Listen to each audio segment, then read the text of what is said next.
ছাদে চলে এসেছি পরিষ্কার করবো বলে হাতে ঝাঁটা নিয়ে। তো কিছুদিন ধরে বৃষ্টি হচ্ছে একটানা, যার জন্য ছাদে আসা হয় না সেরকম। আর বৃষ্টির জন্য আর কি ছাদটা পরিষ্কারও করা হয়নি সেরকম। আর এই যে দেখো প্রচুর নোংরা, এত পাতা পড়েছে আমাদের ছাদের চারিপাশে, যেহেতু প্রচুর গাছ, যার জন্য একটু বৃষ্টি বা হাওয়া হলে ছাদে একদম পাতাগুলো পড়ে পড়ে একদম নোংরা হয়ে থাকে।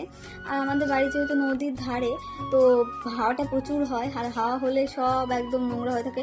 প্রায় প্রতিদিনই ঝাড় দিতে হয় ছাদটা আমার। আর ছাদটা নোংরা থাকলে না, জানো তো, ছাদে আসতেও ভালো লাগে না, মানে এসে মনও টিকে না, মনে হয় পরিষ্কার করে দিই, কিন্তু সময়ের জন্য আর কি পারা হয় না। তো আজকে ভাবলাম যে না, আজকে ছাদটা একটু পরিষ্কার করে দিই, তাহলে একটু গাছগুলো ভালো থাকবে আর কি, ভালো লাগবে ছাদে আসতে, মনটা ভালো লাগে। তো এই যে দেখো টবের তল দিয়ে একদম প্রচুর নোংরা হয়ে আছে। আর আমার ছাদে প্রায় 200টার কাছাকাছি গাছ, যার জন্য ছাদ ঝাড় দিতে প্রচুর টাইম লাগে। তো যাই হোক, আর যেদিন ছাদটা পরিষ্কার করবো সেদিন তো মাজা ব্যথা, মাথা ব্যথা, গা ব্যথা, আরও কত কি। এর আগে একটা ভিডিওতে নাম নিতে বলেছিলে জাসমিন সুলতানা, তোমাকে অনেক অনেক ধন্যবাদ। তো এই যে আমার দেখো ছাদ পুরোটা ঝাড় দেওয়ার পরে ছাদের অবস্থা একদম নোংরাতে পুরো ভরে গেছে, এই যে দেখতে পাচ্ছ প্রচুর নোংরা। যাই হোক, পরিষ্কার করতে তো হবেই, না করলে ভালো লাগে না।